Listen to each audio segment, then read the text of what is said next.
Baloch freedom fighters లేదా Baloch rebels తాజాగా already తమ ప్రాంతాన్ని తాము హస్తగతం చేసుకున్నారు. డ్యూరాండ్ రేఖ సంబంధం లేదు. అసలు బెలూచిస్తాన్ అనేది ఒక రాష్ట్రం కాదు, ఒక దేశం అది.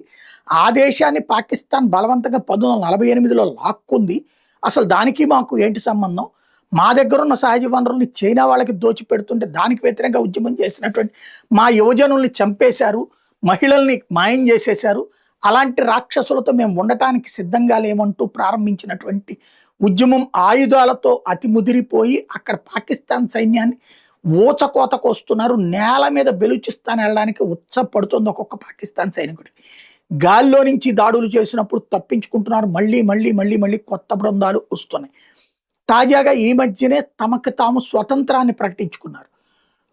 అదే సందర్భంలో ఏది దాన్ని ఇప్పుడు ఈ నెల 11వ తారీఖుని స్వతంత్ర దినోత్సవాన్ని జరుపుకుంటామని చెప్తున్నారు బెలూచిస్తాన్ లిబరేషన్ ఆర్మీ. దీంతో పాకిస్తాన్ ఈ లోపుగా ఏమైనా చేస్తుందా చూడాలి.